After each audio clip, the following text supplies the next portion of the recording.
Ezekiel പ്രവാചകൻ്റെ പുസ്തകത്തിൽ നിന്നുള്ള വായന 41 അധ്യായം 14 മുതൽ 26 വരെയുള്ള വചനങ്ങൾ, പാർട്ട് 2. അവൻ ദേവാലയം അളന്നു. അതിന് 100 മുഴം നീളം, അങ്കണവും ഭിത്തികൾ ഉൾപ്പെടെ കെട്ടിടവും കൂടെ 100 മുഴം നീളം. ആലയത്തിൻ്റെ കിഴക്കേ മുഖവും മുറ്റവും കൂടി 100 മുഴം വീതി. അവൻ പടിഞ്ഞാറ് വശത്തെ മുറ്റത്തിന് അഭിമുഖമായി നിൽക്കുന്ന കെട്ടിടം ഇരുവശത്തുമുള്ള ഭിത്തികൾ ഉൾപ്പെടെ അളന്നു 100 മുഴം നീളം. അകത്ത് വിശുദ്ധ സ്ഥലത്തും ശ്രീകോവിലിലും പുറത്തും പൂമുഖത്തും തറ മുതൽ കിളിവാതിലുകൾ വരെ ചുറ്റും പലക അടിച്ചിരുന്നു. കിളിവാതിലുകൾക്ക് അഴിയിട്ടിരുന്നു. മറയ്ക്കാൻ വിരിയും ഉണ്ടായിരുന്നു. മതിലിന് മുകളിലേക്ക് ശ്രീകോവിലിൻ്റെ അകത്തും വിശുദ്ധ സ്ഥലത്തും ഭിത്തിയിൽ ചിത്രപ്പണികളുണ്ടായിരുന്നു. കെരുബുകളും ഈന്തപ്പനകളും 2 കെരുബുകളുടെ മധ്യേ ഒരു ഈന്തപ്പന എന്ന ക്രമത്തിൽ ചിത്രീകരിക്കപ്പെട്ടിരുന്നു. ഓരോ കെരൂബിനും 2 മുഖം വീതമുണ്ടായിരുന്നു.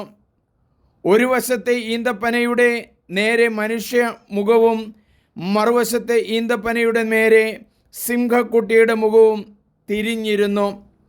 ദേവാലയം മുഴുവൻ ചുറ്റും ഇങ്ങനെ കൊത്തിവച്ചിരുന്നു. ദേവാലയ ഭിത്തിയിൽ തറ മുതൽ വാതിലിൻ്റെ മേൽഭാഗം വരെ കെരുബുകളുടെയും ഈന്തപ്പനകളുടെയും ചിത്രങ്ങൾ കൊത്തിയിരുന്നു.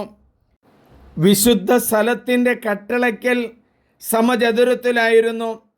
തടി കൊണ്ടുള്ള ബലിപീഠം പോലെ തോന്നിക്കുന്ന ഒന്ന് വിശുദ്ധ സ്ഥലത്തിന് മുമ്പുണ്ടായിരുന്നു.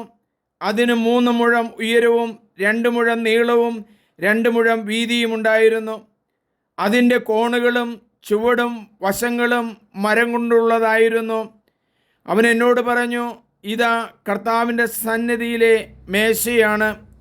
വിശുദ്ധ സ്ഥലത്തിനും ശ്രീകോവിലിനും 2 വാതിലുകൾ ഉണ്ടായിരുന്നു. വാതിലുകൾക്ക് തിരിയുന്ന ഈ 2 പാളികളുണ്ടായിരുന്നു. ഭിത്തികൾ എന്ന പോലെ കെരുബുകളുടെയും ഈന്തപ്പനകളുടെയും ചിത്രം വിശുദ്ധ സ്ഥലത്തിൻ്റെ വാതിലുകളിലും കൊത്തിയിരുന്നു.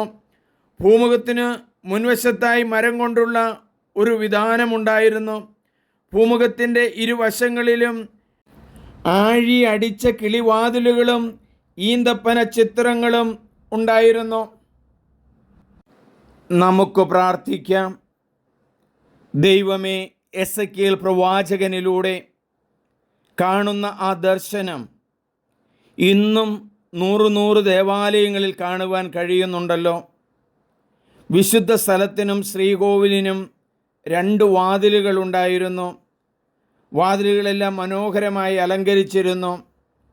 ദേവാലയത്തിൻ്റെ വാതിലുകൾ വിശുദ്ധിയുടെ അടയാളമാണല്ലോ, സ്വർഗത്തിലേക്കുള്ള പ്രവേശനമാണല്ലോ. ദേവാലയത്തിൻ്റെ വാതിലുകളുടെ ഉള്ളിലൂടെ കടന്നു പോകുമ്പോൾ ഞാൻ വിശുദ്ധ സ്ഥലത്തേക്ക് പ്രവേശിക്കുന്നെന്നും സ്വർഗത്തിലേക്ക് കയറുന്നു എന്നുള്ള ചിന്ത മാനവ മനസ്സുകളിൽ കൊരുത്തിടണമേ. അതിനുവേണ്ടുന്ന പരിശുദ്ധാത്മാവിന് ഞങ്ങൾക്ക് സമൃദ്ധമായി തരണമേ. ഞങ്ങളുടെ ഓർമ്മകളിൽ ദേവാലയ വാതിലുകൾ, പ്രധാന വാതിലുകൾ എപ്പോഴും നിറഞ്ഞു നിൽക്കട്ടെ. ആമേൻ. സ്നേഹമുള്ളവരെ, എൻ്റെ പേര് സണ്ണി പുൽപ്പറമ്പിൽ. എല്ലാവരും ഇത് സബ്സ്ക്രൈബ് ചെയ്യണം, ഷെയർ ചെയ്യണം. ദൈവം നിങ്ങളെ അനുഗ്രഹിക്കട്ടെ.